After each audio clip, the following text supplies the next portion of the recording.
Reading. Third film of the franchise decides, you like the Death Star? We'll give you the motherfucking Death Star. Again. It's just like Jason Voorhees, that Death Star. The Death Star 2 served the purpose of baiting the rebels into a battle that could have theoretically wiped them out. But here's the thing. Building a larger, no-weakness Death Star is mainly to do with the fact that until Episode 9, it's the ultimate weapon in the Star Wars universe. What could be more intimidating than a weapon capable of destroying an entire planet in a few seconds? Anything else would be a downgrade. And if you're rushing to the comment section to say, a weapon capable of destroying a galaxy, put down the glue and actually use your head. If they blow up the galaxy, they'd have nothing to rule, and the point is galactic domination. You don't destroy the land you're trying to rule. Hey, the Death Star was a horrible failure. Let's build another one. I hope by this point you guys understand what I mean by padding the sin count. This is the same sin as the previous one, just worded differently. They wanna wonder. Spiral Rat Penis Head has a point. I almost removed a sin because this made me laugh, but Jeremy said boner, and a sin's a sin. Jabba's looking way chunkier and realer in 1983 than the last time we saw him, which was in 1997. Again, funny joke, but wouldn't this be a positive for this movie? You sinning something you like, bro? I think you're sinning something you like. Also, if Leia didn't choke him, Jabba was certainly going to die from smoking green swamp heroin. Let's see. Green, smoke, bong. And you went with heroin. R2, look! Captain Solo. And he's still frozen in carbonite. Thanks, 3PO. Pointing out obvious things is a sin, is it? Jeremy still hasn't realized that he is C-3PO. This scene suggests that the robots somehow behave differently when put upside down, and that they have feeling in their feet. Thank you for pointing out obvious things. Also, this isn't new. C-3PO has been reacting to things like this for 2 movies up to this point.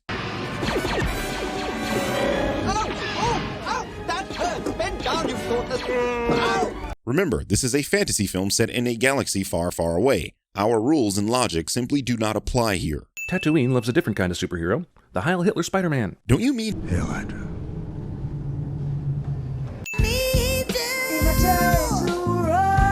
The song Jedi Rocks. Hey man, that song gave us Lin Me, this blue Twi'lek who, along with the green alien girls in Star Trek, I'm almost certain was the inspiration for the Asari in Mass Effect.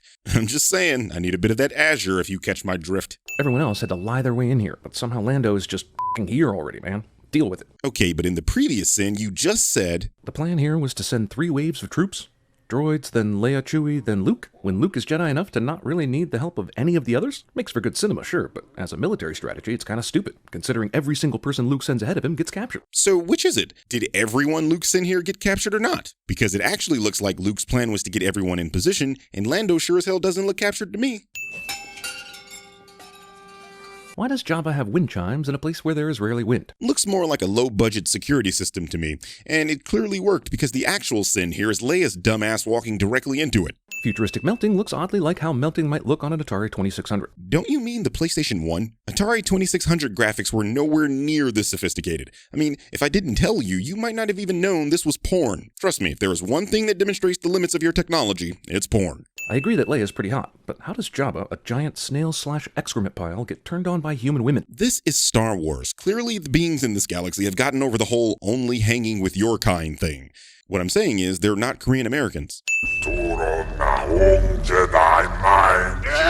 Jedi mind trick is the same in Tudese and English. Galactic basic. And clearly the Hutts don't have a word for this alien concept, so they would say it the way foreigners say it. Much the same way we don't have a word for sushi, so we say sushi. Luke tries to force pull himself a blaster, and Jabba somehow beats him to the punch. But more importantly, why did Luke try to force pull a damn blaster? Does he not have a lightsaber? Jesus, this is the worst rescue plan ever. You know damn well that his lightsaber is in R2-D2 at the moment, so his only choice was to take someone's blaster. I don't disagree that not keeping the saber on him was strange, but this sin is for feigning ignorance. Luke sticks the bone in horizontally, but it's a perfect vertical jaw prop in the next shot. What CinemaSins doesn't show you is the twisting motion Luke does to make the bone vertical. Magic Gate appears out of nowhere in this sequence, giving Luke the proper gate ex machina he needs. Magic Gate that appears out of nowhere? You mean the gate that was shown when the Rancor was released? Just stick close to Chewie and Lando.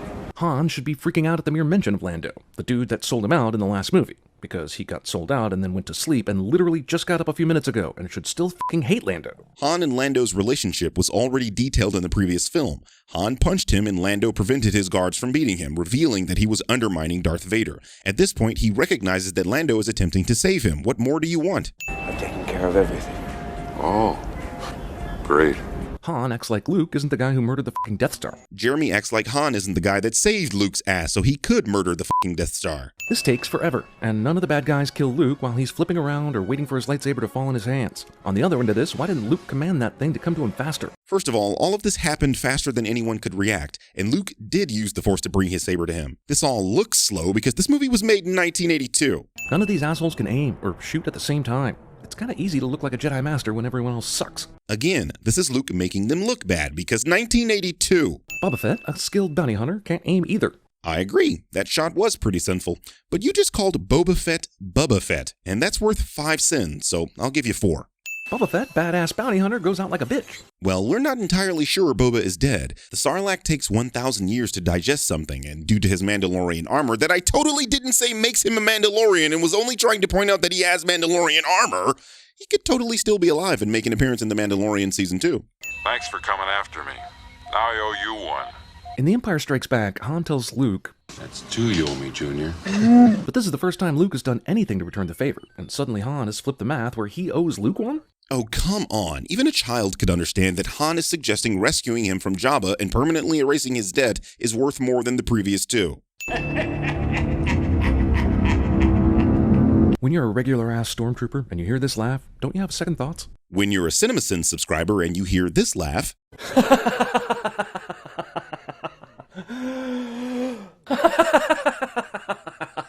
don't you have second thoughts?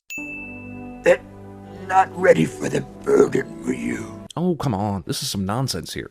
Don't you think it would have been better to tell him, like, immediately? And then he could have gotten used to the idea before his friends got in trouble? How does becoming a Jedi settle you in for that Darth Vader is your father whopper? Arguably, the training would have been a lot smoother, and you could have prevented him from going so soon. These movies are called Star Wars. The Jedi are at war with the Sith and the Empire. The goal is to defeat those people. They don't have time to explain, Hey, this tyrant that's been killing countless people? Yeah, that's your dad. We also need you to kill him with this magic shit we're about to teach you. don't you think Luke should have been fully trained and of clear and sound mind before finding out his enemy is his father? This movie proves it. Luke basically refuses to kill the Emperor and Vader and would have lost the war if Vader didn't have a change of heart. When gone am I, the last of the Jedi will you be? Another Yoda lie. I'm sorry, that wasn't a lie. Luke Skywalker was the last Jedi until Ben Solo and Rey Skywalker. until Rey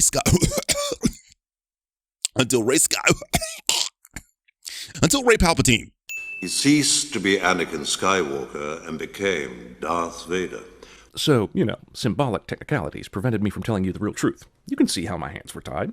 The truth was withheld from Luke in order to prevent him from seeking out his father and potentially falling prey to the dark side. Yoda and Obi-Wan already have experience with a Skywalker falling prey to his emotions and were intent on not allowing this to happen again. But I was amazed how strongly the Force was with him. I took it upon myself to train him as a Jedi. It was actually Qui-Gon who noticed Anakin's specialness and took it upon himself to train Anakin as a Jedi. I only took over that after Qui-Gon died, but you don't need to know all that right now. You're on a need-to-know basis. Okay, since we're bringing up the prequels here, Qui-Gon died before he could even attempt to train Anakin. All Qui-Gon did was free him from slavery. Harriet Tubman could free more than one slave, and she didn't need magic in a pod race to do it. While the fighters fly into the superstructure and attempt to knock out the main reactor. Death Star has the same weakness as the original Death Star. This is not the same weakness as the original Death Star. The original had an exhaust port that led to the main reactor. This one is still under construction, so the reactor is somewhat exposed. However, anything that is a power source for something is a weakness. Destroy a car's engine? Same weakness as the Death Star. That's 1. General, count me in. I'm with you too.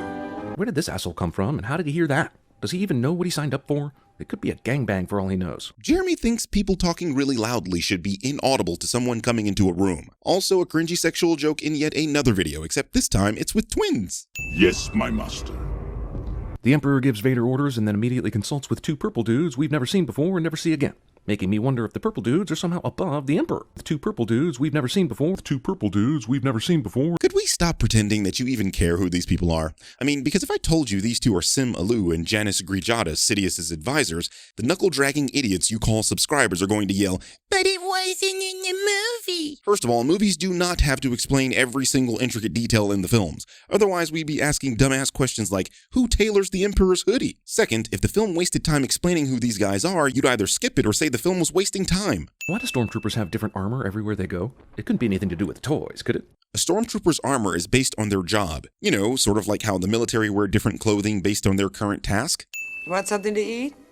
Leia offers alien food to an Endor Moonanite. Dude, everything in Star Wars is alien, and most of the races in the galaxy eat the same shit. Hell, in the next scene, the Ewok eats the food and turns into me after I eat some pussy. He will come to me.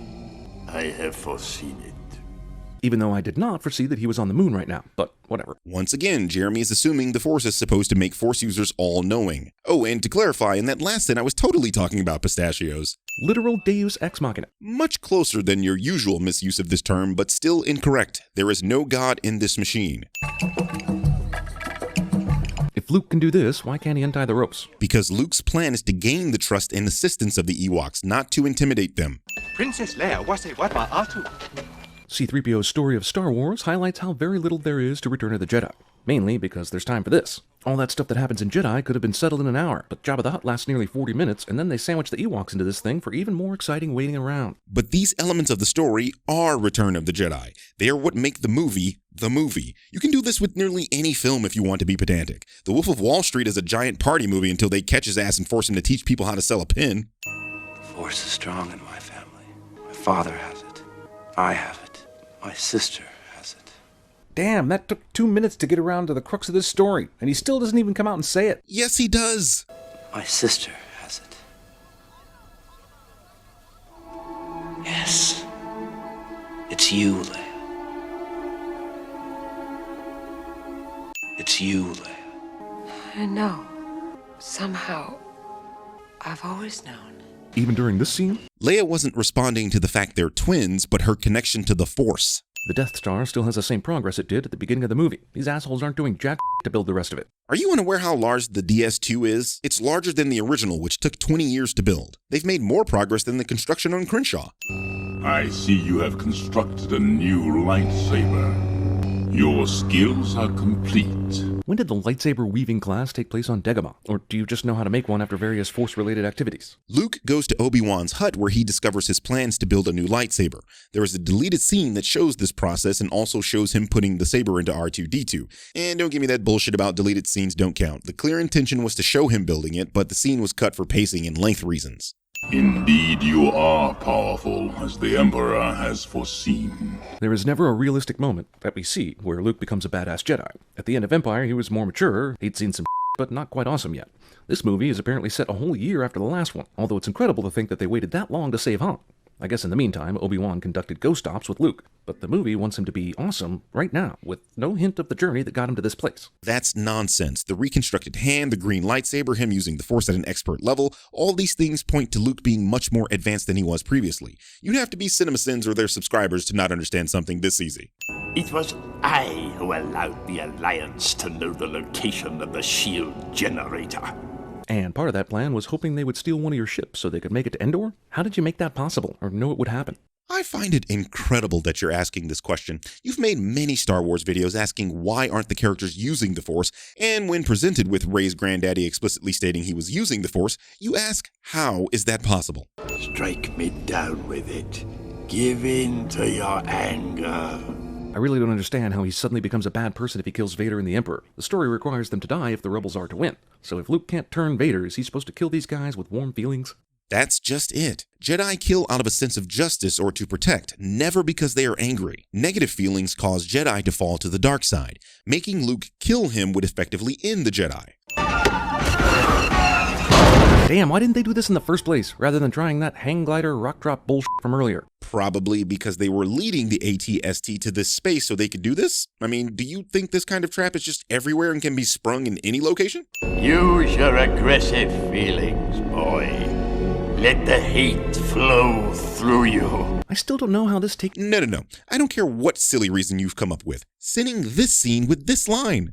Obi-Wan has taught you well. There he is, giving Obi-Wan all the credit again. Does Yoda not make any ripples in the Force? Yoda was in the Dagobah system, and he specifically went there because it was far out of the reach of the Empire. They did not know Yoda was there because if they did, they'd have killed him by now. Good. Does the Emperor not realize that taunting makes somebody not want to do what you want them to do? As a Street Fighter player, I beg to disagree. Gotcha, bitch! お前はもう死んでいる。何?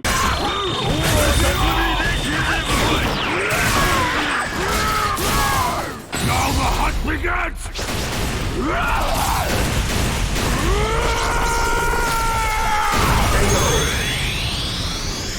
Force lightning is introduced as a power 10 minutes from the end of the third movie. Yes, it's as I've been saying. The Force is space magic and new abilities are literally introduced in every film. None of them are explained, so my question is, if you realize this, why do you always question it?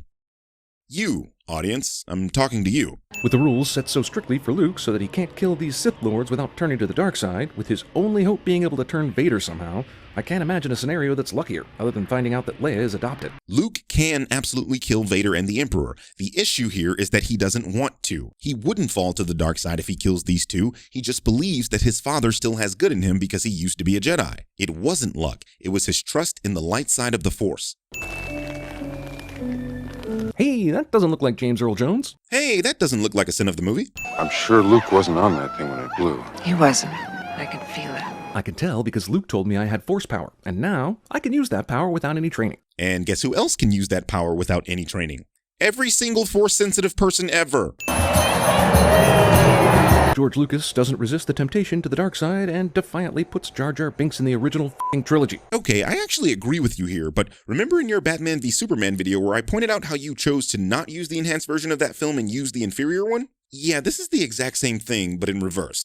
But also not in reverse. Not only do you get to go to heaven, Anakin, you get to be your young prequel self again, while Obi-Wan and Yoda stay old as shit. For those of you who have never seen the original film, Anakin is actually his old self in this scene. In this enhanced version, Anakin's Force Ghost essentially reverts to a time period before he became evil. You know, the one thing we all wish we could do to Darth CinemaSins.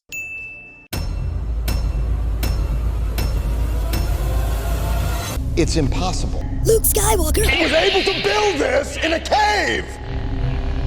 With a box of scraps! Well, I'm sorry. I'm not Luke Skywalker.